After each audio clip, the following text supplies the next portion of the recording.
Boa tarde. Daremos início às perguntas. Jornalista Nicolas Chaves, do Poder 360, para a sua pergunta referente ao Plano Amazônia 2021-2022. Boa tarde, senhor presidente. Queria perguntar, o senhor falou no início de maio que as operações de comando e controle só funcionariam bem se houvesse mais do que 2 ou 3 pessoas aparecendo. Queria perguntar nessa reunião o que o senhor cobrou dos ministérios e quais respostas o senhor obteve para que, com a chegada do PHC, agora em junho, a gente não junte 2 fatores negativos no combate ao desmatamento.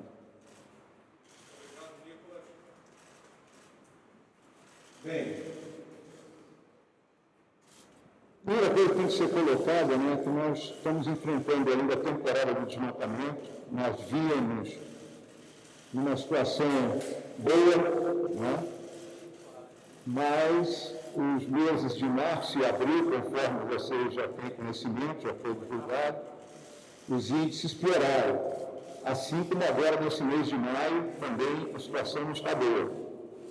Então, nós temos 2 meses dentro daquele ciclo do PRODES que se encerra no dia 31 de julho para atingirmos o objetivo que eu me propus, que era fechar esse ciclo com 15% de redução do desmatamento. Nós precisamos de cooperação, foi o que eu conversei com os ministérios aqui presentes. E lamento profundamente a ausência do ministério mais importante, que não compareceu à reunião hoje, nem mandou representante, que é o Ministério do Meio Ambiente. Lamento profundamente isso aí. Né? Eu estou aguardando aí os novos dados que nós estamos recebendo, e se for necessário, conforme também eu já declarei para alguns colegas seus, né, nós vamos acionar novamente as Forças Armadas aí pelo menos pelos próximos 2 meses, para que a gente consiga atingir o objetivo proposto, né, de realmente reduzir o desmatamento. E em relação às queimadas, que foi a outra pergunta, né, a parte principal da tua pergunta, o Ministério do Meio Ambiente já tomou as providências necessárias, adiantando os editais de contratação de brigadistas, de modo que essa turma esteja pronta, né, a partir aí do mês de junho e mês de julho, quando normalmente se intensifica a questão da queimada na Amazônia. Tá bem? Jornalista Galton Sé, da CNN, também pergunta sobre o Plano Amazônia 21-22. Boa tarde, presidente, tudo bem? O senhor acabou de falar que o Ministério do Meio Ambiente não esteve presente. O que o senhor atribui à falta dessa ausência de um representante do Ministério, que é tão importante para essa questão, justamente no momento delicado, com o aumento do desmatamento? Inclusive, o senhor disse hoje que a situação do desmatamento no Brasil segue ruim. E só para entender, o senhor de fato vai acionar as Forças Armadas pelos próximos 2 meses? Isso já está cravado? Vai ter essa ajuda? Porque o Plano Brasil, a Operação Verde Brasil acabou agora no dia 30 de abril, acabou a ajuda das Forças Armadas, começou o Plano 21/22 sem esse auxílio. Então, de fato, vai precisar, vai ser necessário? Muito bem, Galvão, obrigado pela tua pergunta. Né? Conforme eu respondi aí anteriormente para o Nicolas, eu vou avaliar aí os próximos 8 a 10 dias, é o prazo máximo que eu tenho. De qualquer jeito, as Forças Armadas, dada a ordem de alerta, elas têm condições de imediatamente entrar em ação, até porque a área, né, é muito mais reduzida do que era a área anterior da Operação Verde Brasil. Em relação à ausência do Ministério do Meio Ambiente, mais uma vez eu digo que eu lamento profundamente não mandar representante, não comparecer, muito menos dar qualquer tipo de desculpa, vamos dizer assim. Então, na forma que eu fui formado, eu considero isso falta de educação. Jornalista C.P. Silva, do Antagonista, a sua pergunta é sobre o plano de desmatamento.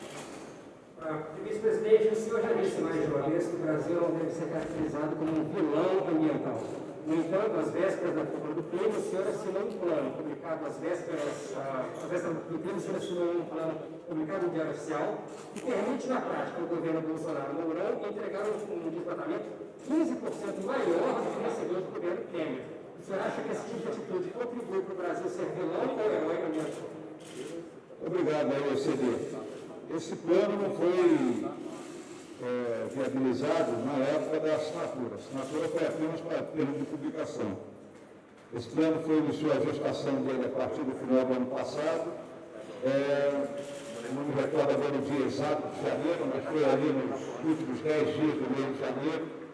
Eu fiz uma reunião lá na vice-presidência com todos os ministérios empenhados diretamente no combate ao desmatamento, para que eles se inteirassem das ações e também apresentassem as suas ponderações em relação à possibilidade ou não de cumprir o que estava colocado ali.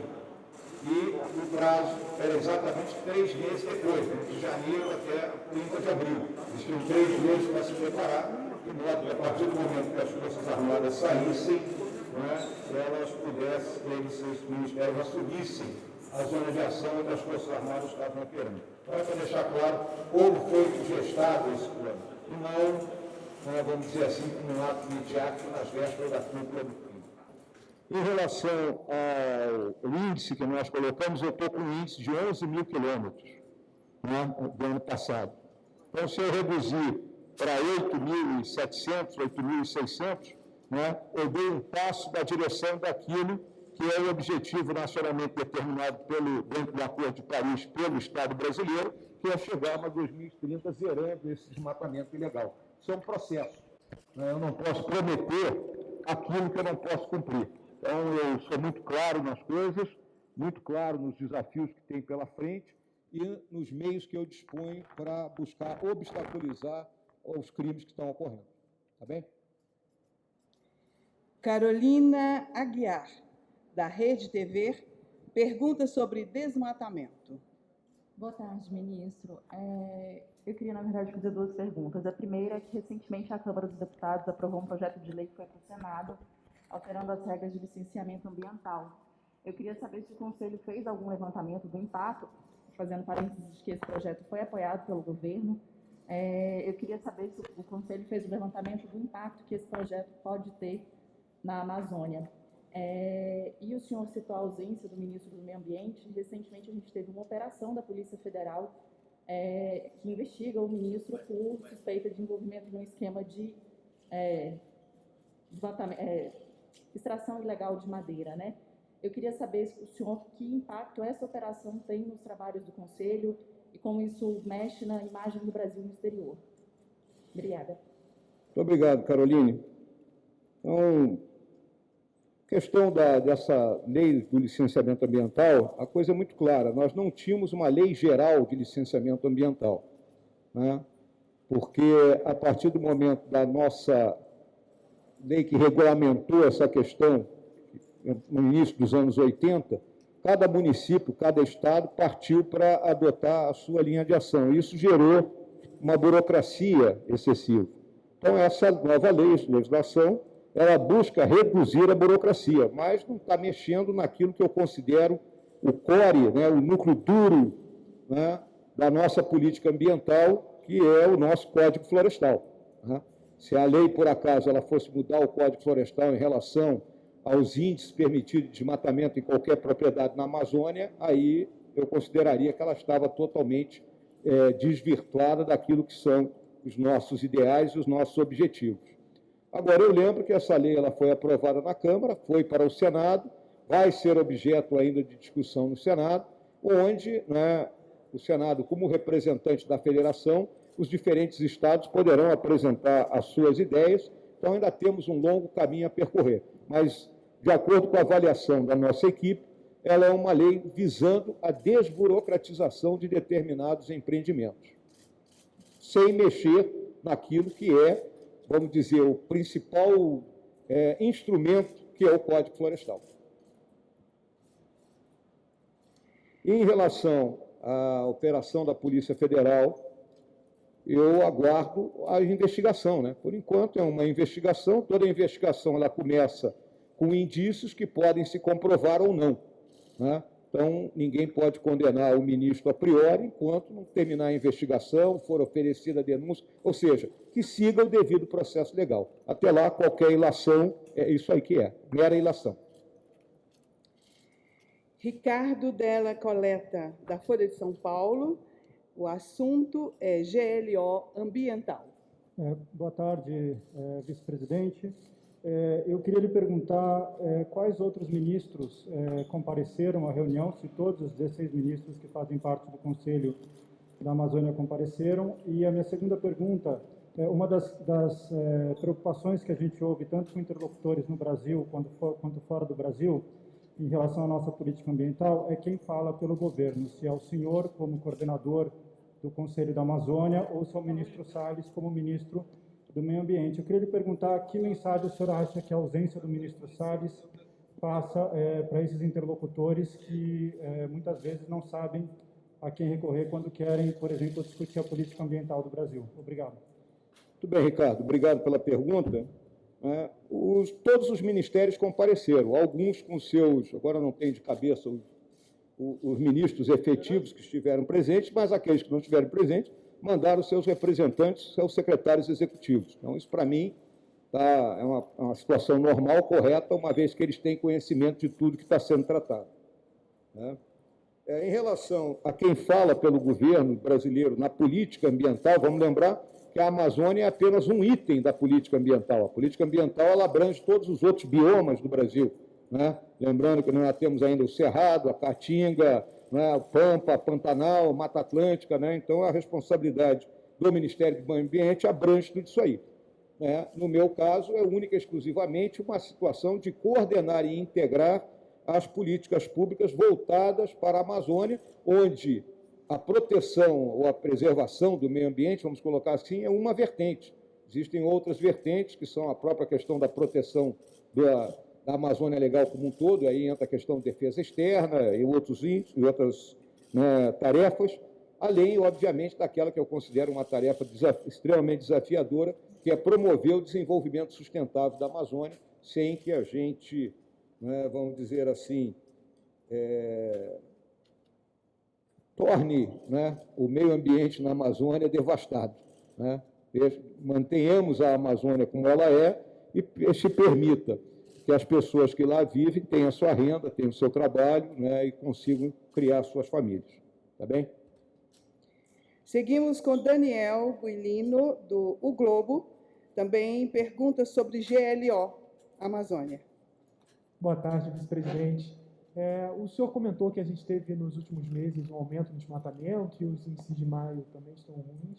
Queria saber o que o Conselho atribui isso, o que causou essa piora nos últimos meses, o que está sendo feito para melhorar. E, insistindo um pouco na pergunta da colega, a operação da Polícia Federal, o que ela afeta na prática nos trabalhos, se afeta? Porque uma série de servidores do IBAMA foram afastados, inclusive o presidente, você teve uma portaria que foi revogada, ou seja, teve uma mudança das regras de exportação de madeira, então isso muda o trabalho do Conselho? Obrigado. Bem, Daniel, o que está ocorrendo aí, na minha visão, na nossa visão, no trabalho de inteligência que nós estamos fazendo? Existe um problema que já vem se arrastando, de 2012 para cá, que houve um aumento, a intensificação do aumento do desmatamento, e, se vocês forem lembrar, em 2012, o então governo federal pegou e liberou as autorizações para supressão de vegetação para as secretarias de meio ambiente dos estados. E, a partir daí, se perdeu o controle disso aí. Então, esse é um problema que nós viemos enfrentando. Existem estados que não aderiram ainda ao sistema nacional, então o controle fica difícil, principalmente numa região com as características da Amazônia. O segundo aspecto do que ocorre, uma das linhas de ação que foi traçada no passado para que a gente conseguisse impedir o aumento do desmatamento foi a criação de unidades de conservação, e a própria demarcação de terras indígenas. Ocorre que isso foi demarcado, na maioria das vezes, geograficamente, são uma linha geográfica no meio da selva, onde já havia gente, e não retiraram aquelas pessoas que estavam lá. Essas pessoas continuam lá dentro. Então, é um outro problema que nós estamos enfrentando. E o terceiro problema, obviamente, são aqueles criminosos que veem as terras que ainda são da União, que não estão devidamente adjudicadas, as famosas terras devolutas, terras abertas, onde não há controle praticamente, e, em consequência, buscam invadir aquilo para, num futuro, terem reconhecimento daquela ação e, consequentemente, né, na maioria grileira, ele vai vender aquela terra para alguém que queira explorá-la. Então, isso é que nós não podemos permitir, não podemos aceitar, em hipótese alguma, esse tipo de ação. Tá bem?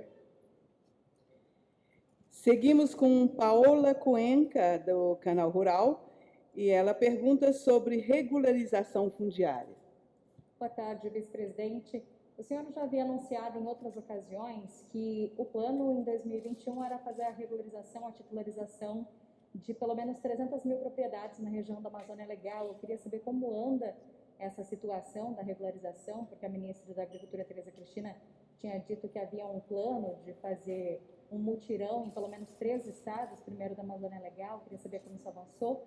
E aproveitando também para questionar sobre os projetos de lei que tentam mudar a legislação sobre a regularização fundiária, 2 projetos que estão no Congresso Nacional. Qual o senhor acredita que seria o mais adequado, já que eles diferem em alguns pontos, um que vem do Senado e outro da Câmara? Obrigada. Muito obrigado, Paola. O representante do Ministério da Agricultura hoje, o secretário executivo Marcos Montes, abordou esse assunto. Nós, na semana passada, eu e a ministra Tereza Cristina fizemos uma reunião virtual com os 3 CEOs dos bancos privados brasileiros, Itaú, Bradesco e Santander. Eles nos apoiaram, o Ministério da Agricultura, na questão, vamos dizer assim, da elaboração e da uma proposta de recursos, né? E esses recursos parece que agora estão, de acordo com o que o Marcos falou hoje, alocados para que se inicie esse processo de regularização, que finalmente a gente transpõe a linha de partida nesse processo, né? Estão começando os trabalhos na região lá de São Félix do Xingu, no Pará, que é uma região de conflitos fundiários, uma região complicada, então é importante a gente começar por lá, né? E, obviamente, né, nós temos que fazer esse trabalho de uma forma continuada. O segundo aspecto que você falou mesmo, qual era? Sobre os projetos de lei que estão tramitando no Congresso. Ok. A questão dos projetos de regulação fundiária, você sabe que a nossa legislação hoje, ela permite, né, que você faça essa regularização, né, por sensoriamento remoto, ou seja, pela análise de imagem, até 4 módulos fiscais, né? Existe o projeto dos meia dúzia módulos, né, e existe ainda um outro projeto que quer levar isso até 15 módulos fiscais, além do divisor do ano, né, onde houve a ocupação. Então, tem gente que é 2008, 2012, que é o ano do Código Florestal, e aquele projeto, vamos dizer assim, que na minha visão está fora do escopo, que é 2018. Eu julgo que o projeto que aborda ali, que foi muito bem trabalhado aqui dentro na Câmara, aqui, né, e meia dúzia módulos fiscais e o ano de 2012, né, que é o ano do Código Florestal, é um projeto que atende os interesses da nação como um todo, né, de modo que a gente mantenha uma preservação e impeça, né, que aquelas pessoas que ocuparam terra de maneira ilegal recebam essa terra. Vamos à última pergunta da coletiva de hoje, com Rafael Veleda, do Metrópolis. Ele pergunta sobre o Plano Amazônia. Boa tarde, vice-presidente. Sobre o Plano Amazônia, os meus colegas aqui já fizeram as perguntas, mas queria continuar na Amazônia na questão dos conflitos, que o senhor já até tocou. Hoje a gente teve mais uma notícia de conflito de garimpeiros com forças federais, temos tido conflitos de garimpeiros com indígenas. Como parar essa escalada da violência com garimpeiros e forças federais? A realidade é a seguinte, né? A ação que foi feita hoje foi cumprindo determinação aí do ministro Barroso do STF, foi lá na terra indígena Munduruku, ali na vizinhança de Jacareacanga, né, no sudoeste do Pará, e toda vez que nós tivemos que realizar ações de fechamento de garimpo e de desintrusão de garimpeiros, vai ocorrer esse tipo de confronto, né? Porque as pessoas vivem disso, as cidades próximas, né, se abastecem também desse recurso que sai dessa exploração ilegal. Então, quais são os caminhos para isso? Número 1, enquanto não for legalizada a exploração mineral em terra indígena, você tem que proibir que isso aconteça, ou seja, impedir que as pessoas entrem, né? Então, tem que estabelecer barreiras, né, nas vias de acesso, né? Vamos lembrar, uma via de acesso de selva, o que é? Na maioria das vezes não possui estrada, é um rio, né? É você estabelecer ponto de bloqueio em algum lugar daquele rio, de modo que a pessoa que vai subir o rio para chegar na área de garimpo não tem a sua entrada negada. Então, é um trabalho da presença do Estado brasileiro, que é um troço complicado na Amazônia, porque as nossas agências, já de muito tempo, têm efetivo reduzido. Se vocês pararem e fizerem um estudo sobre as agências de fiscalização, vocês vão ver que o efetivo é pequeno, né, para a amplitude da tarefa, grande parte, né, está empenhada na atividade meio, ou seja, o camarada está na burocracia, né, no ar-condicionado, vamos dizer assim, e muitos daqueles, né, que estão na atividade fim atingiram já uma certa idade. Com a questão da pandemia, eles também estão afastados do trabalho para se protegerem. Então, é um dado do problema que nós temos que enfrentar. Por isso que uma das nossas ações estratégicas prioritárias é a recuperação da capacidade operacional das agências. Se nós não conseguirmos fazer isso, nós vamos ter que estar toda hora lançando mão das Forças Armadas para tapar esse buraco. Tá bom? Muito obrigado aí, tá? Todo o pessoal da imprensa, pelas perguntas, né? E um grande abraço aí a todos.